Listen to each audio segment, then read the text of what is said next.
Okay, I'm Mike Batistelli with Stifel Nicolas. I'm going to give the review of the pension plan and update through the second quarter as well as the year-to-date number. And with me is Jeff Davidak. He represents CS McKee, which is one of the money managers within the portfolio. So if you would, the report that I just gave to you, we'll go walk through that a little bit and kind of highlight some numbers. I know you guys are over time here with your agenda, but there are some things we do want to cover this morning. So page 1 shows the combined portfolio for the quarter. The pension plan in its entirety was up 2.10%. And year-to-date through the second quarter was up about 0.47%. Okay. You can see the lower portion under that. The pie chart represents the asset allocation at the end of the second quarter. Equity stood at just under 67%, of which about 5.5% was in the REITs, the real estate investment trusts. Fixed income was around 29%, and the balance was in cash. All that fits within our investment policy that the board's come up with and been comfortable with. We're a little higher on the equity side. We're kind of at the upper range of the equity side, the lower range on the bond side. But I think with the way the markets are right now and rising interest rates, it probably is prudent just to kind of, it's within our range, and there's no need to make any changes at this point. Also through the quarter, it's not listed out there, but during the quarter, the board made a contribution to the plan. So it shows a net contribution of $491,133. The year-to-date number through the second quarter were a net withdrawal of $1,770,660. Any questions on that?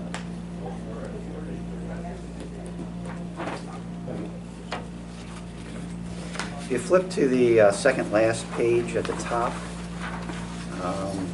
that does list out all of your all the money managers within the portfolio. We do have a quarter performance number as well as a year-to-date number. So I'll just read down these quickly. CS McKee, the equity portion for the quarter was up 1.13%. John Hancock Sovereign Dividend Performers was up 3.78 for the quarter. Aston Management was up 1.08. Nuveen Asset Management was up 4.21% for the quarter. Royce was up 2.94%. Uniplan was up 8.4%. WCA Washington Crossing Advisors was up 2.01%. CS McKee Fixed Account was up 0.01%. Confluence was up 1.39%. And Legg Mason was up 5.51%. Okay. And at the end of the quarter, the balance was, back here quickly, it was $123,856,581. Okay. And then I'll just give you a quick update. Of course, these are unaudited, but year-to-date numbers through yesterday. The balance now stands at $126,238,992, and that gives us a performance of a positive 3.23%. Okay. For the year, or for the quarter? That's for the year. For the year. Through yesterday, yeah. And that's unaudited, but as up-to-date information as we can provide you at this time. Thank you. So are there any? You said 126, Mike. 126 million, yeah. Which is really good considering we're taking on what, 700,000 a month, right? That's really, Yeah, I mean, through through yesterday, actually the withdrawals were more like 2.5 million net. So, yeah. Any questions on quarter numbers or year-to-date numbers?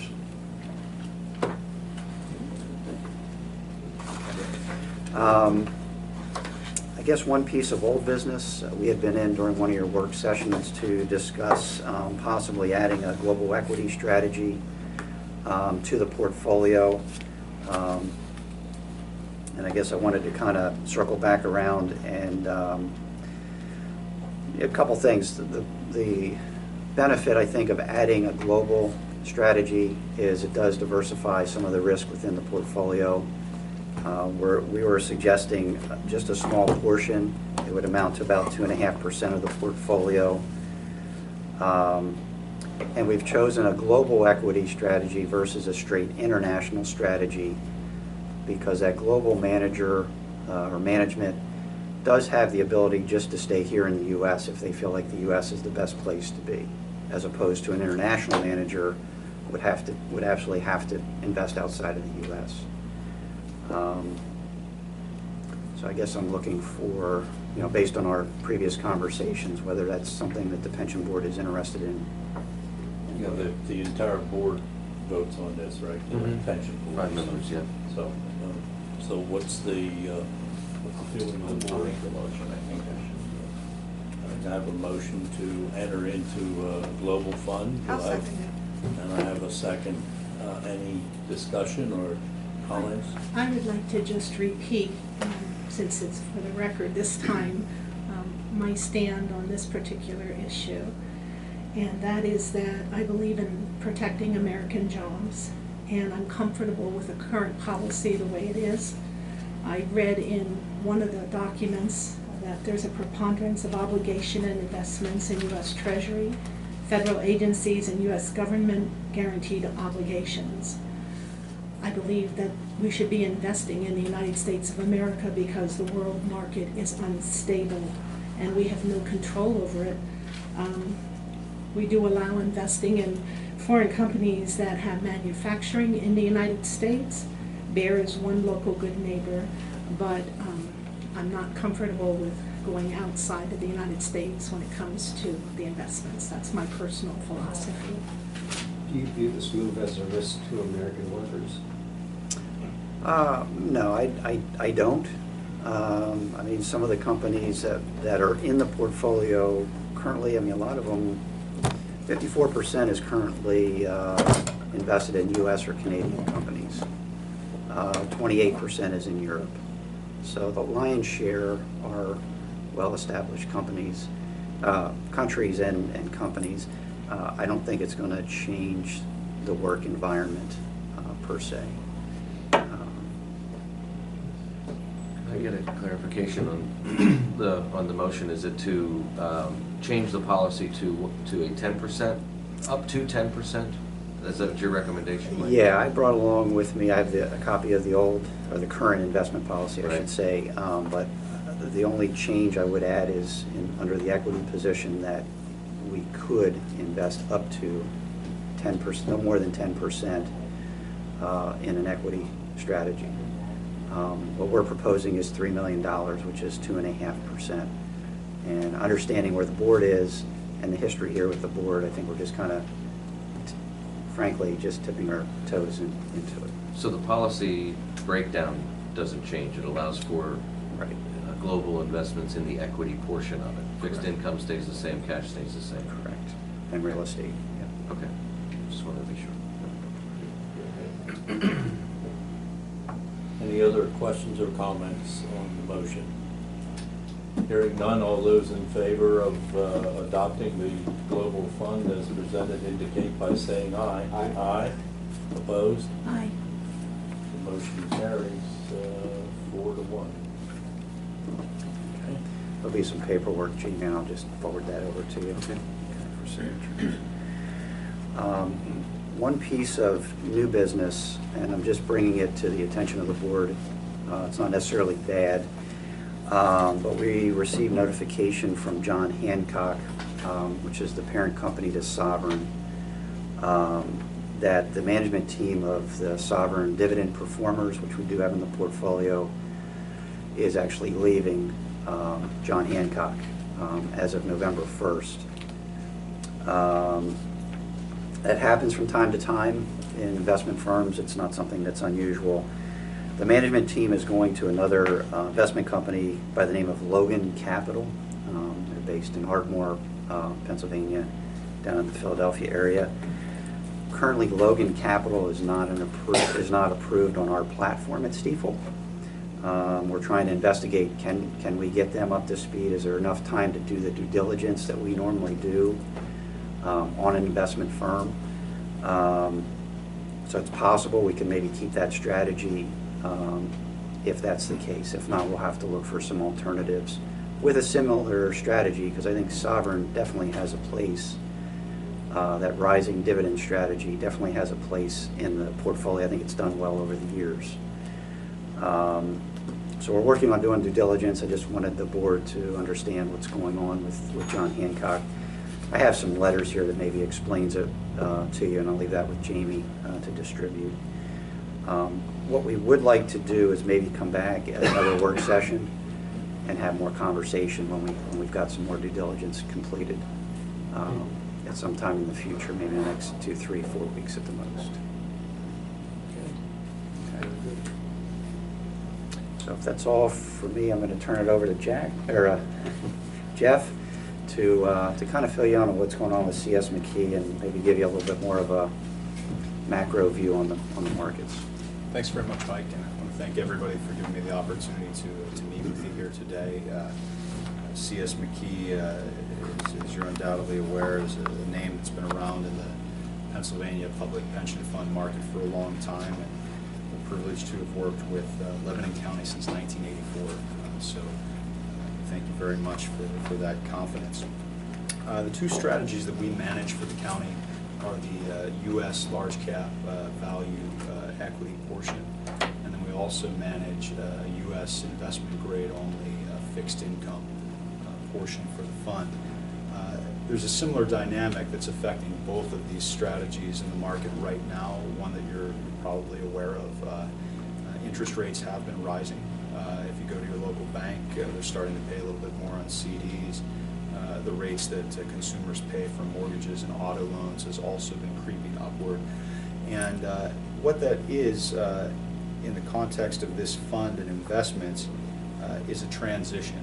We've been through more than 3 decades of generally declining interest rates. If you went the whole way back to the Volcker Fed in the 1980s, you could have gone to your local bank and purchased a CD that was yielding in excess of 15%. Really nice to be able to do that today. I suspect Mike and I might be out of jobs if you could put the whole pension fund in CDs earning 15% when your actuarial target is half of that. But the way that you generate returns in bonds, it comes from the coupon that you receive. It's a contractual obligation. You're lending money to a company or to a government, some type of entity. They pay you on a schedule that is contracted, usually with collateral. The other way that you can make money on bonds is if you buy a bond that, say, paid you 15% in the early 1980s, and then interest rates fall so that new investors coming to market, maybe they can't get 15, maybe the market's only giving them 12 or 10 or 11. And so your bond that pays that higher rate is worth more. You paid 100 cents on the dollar for it, now it's worth 110 cents on the dollar. The opposite happens when interest rates rise. So I'll give you an example. The bottom for rates here in the United States was roughly 2 years ago, the summer of 2016. You might remember that it was the time that Brexit happened. And so there was a real flight to safety. Investors wanted to load up on U.S. government securities because of the uncertainty it created in the global financial markets. At that time, 100 cents on the dollar, you could have purchased a U.S. Treasury that would have yielded you around 1.5%, maybe less. If you bought that bond for 100 cents on the dollar, you would have gotten 1.5% a year in coupon over the last 2 years. But because the rates on the 10-year Treasury have gone from 1.5 to roughly 3, you would have lost 10% of the value of that bond on the books. It wouldn't be worth the 100 cents on the dollar that you pay. It would only be worth 90 cents on the dollar. The longer a bond duration is, the more risk that you have to that. Just like if you have a 5-year CD and you're stuck with it for 5 years, a 1-year CD comes due and then you can roll it into a higher yielding investment. So that's something that we've tried to incorporate into our management of the county retirement fund. We have shortened duration in your portfolio because we don't want you to be locked into low yielding bonds when we think rates are going to move higher over time. And I'll go through some of the numbers for you to give a little bit more context around it.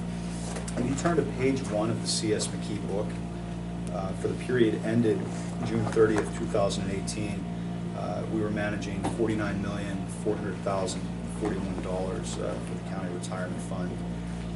Through yesterday's close, that amount is $49,923,144. Bond returns, if you look back 5 years, they were 2.03% annualized versus a benchmark return of 1.79. So the county's bonds with McKee did outperform the benchmark. But in the nearer term window, those returns have fallen. You earned over the last 12 months just 0.01%. Better than the benchmark, which was negative 0.32, but the bond returns were essentially flat. How did that happen if you were collecting those coupons? The answer is because rates went up, and so the paper value of those bonds is diminished as the Fed has been raising rates. We don't think that's a permanent condition. It's very rare to have negative returns in high-grade fixed income, but it could happen during transition periods like we're seeing now. What we expect is that the Fed will eventually stop raising rates, that interest rates will kind of stabilize, and then you'll be collecting straight coupon on these bonds again. So I just wanted to kind of explain that dynamic. The other piece of it is that bonds, and we get the question often, well, if bonds were basically 0% last year, why do we even own them in the portfolio? And it's a fair question, because ultimately the retirement fund needs to generate a rate of return that satisfies its actuarial objective.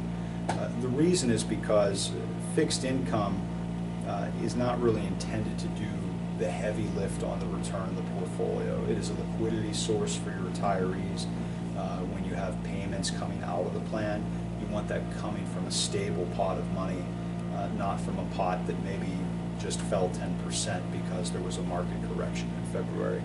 The other thing is that it enables your consultant, Mike, to make tactical reallocations from a stable piece of the fund. Fixed income is negatively correlated to other asset classes.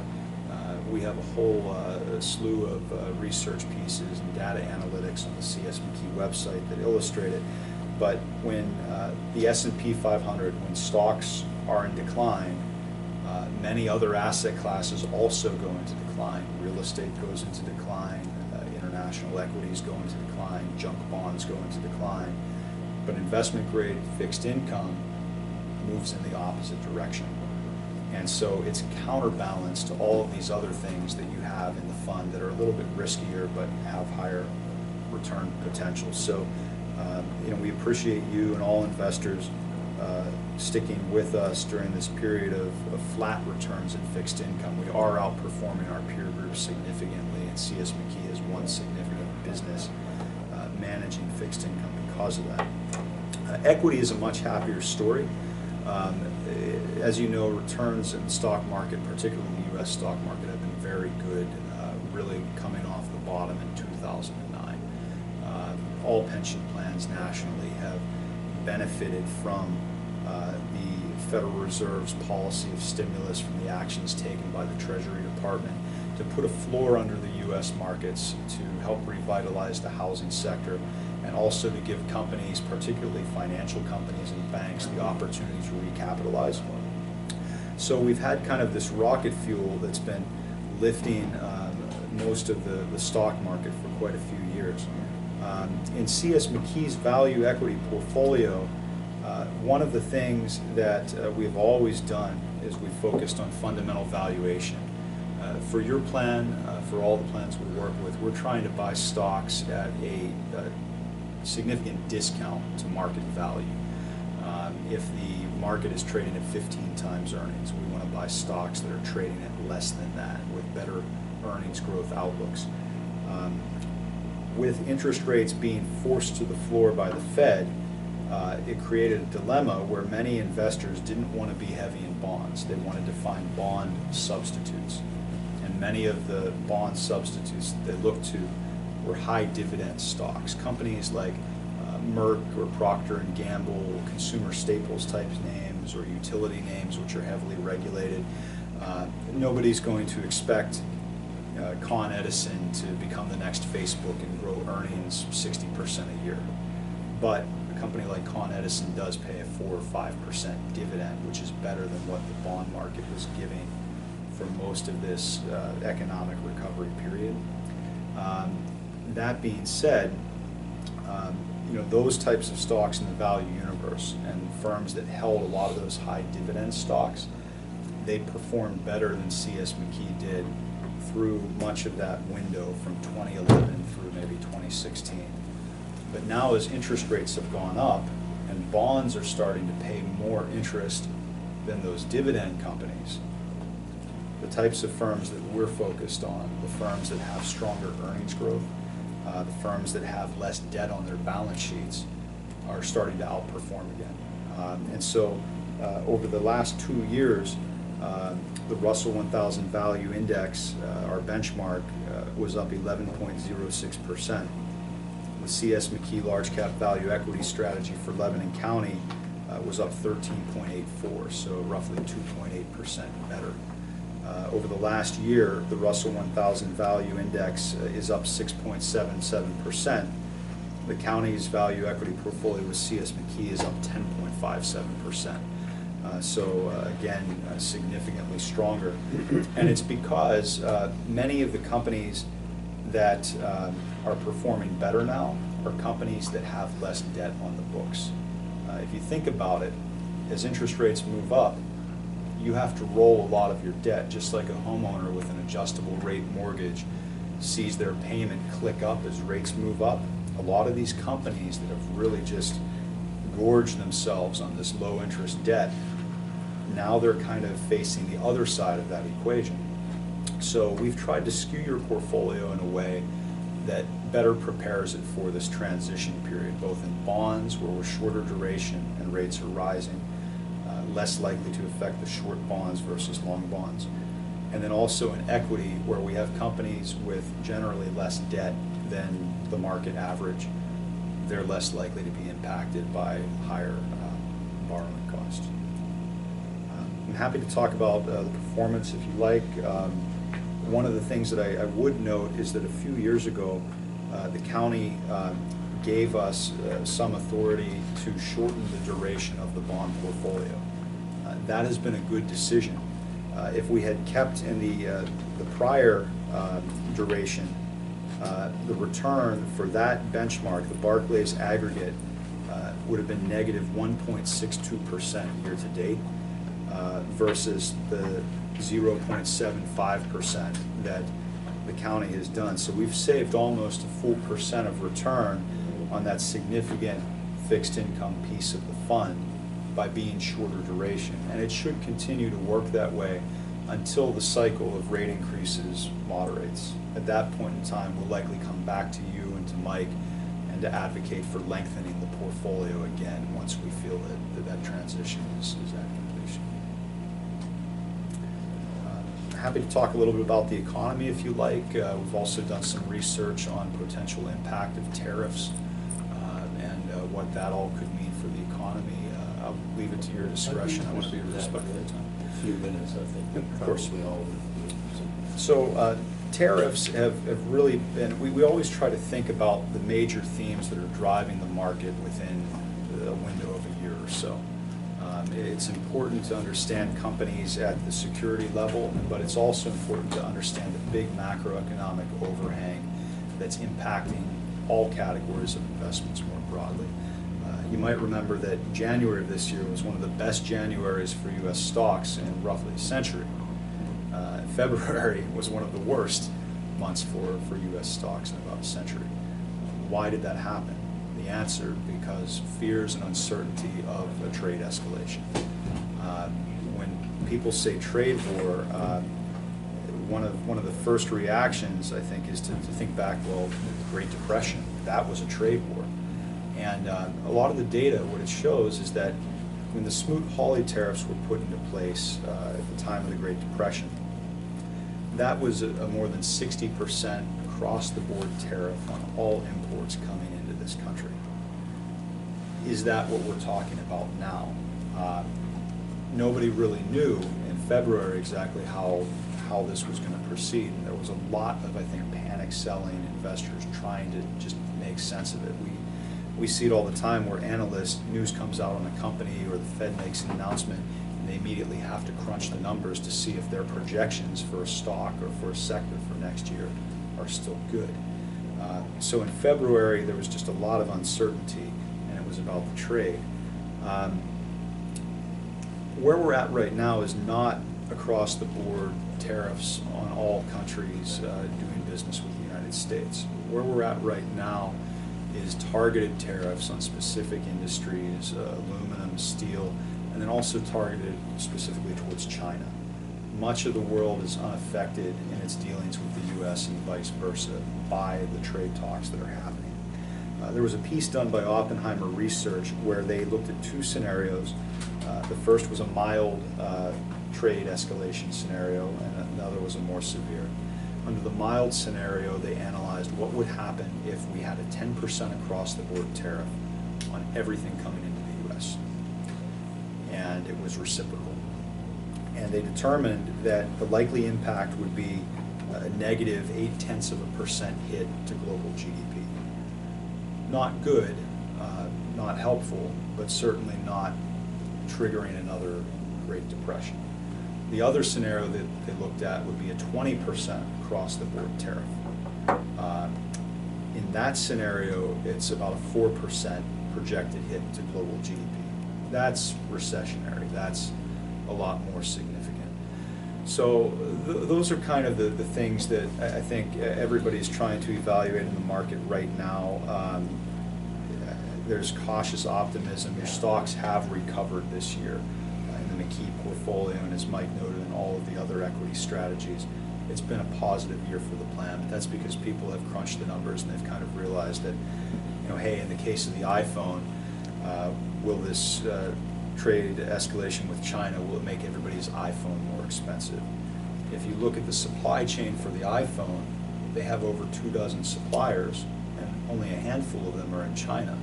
So if there is an impact on the Chinese side of it, the rest of the supply chain is largely unaffected. And I think it's kind of a good analogy for understanding where the conflict's at. So we're cautiously optimistic.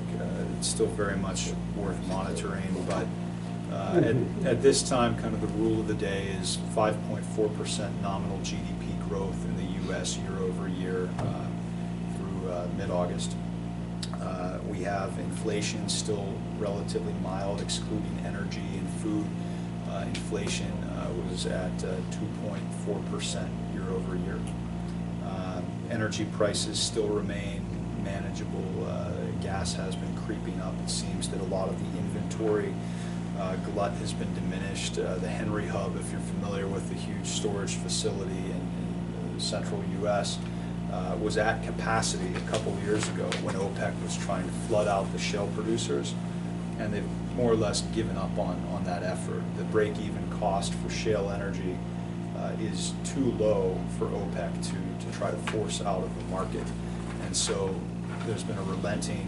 Inventories have come down and conditions have started to tighten again, probably in a way that's healthy. You don't want the energy sector to continue to be at war with itself in a healthy economy, but there's enough production that things are stable. So we have that.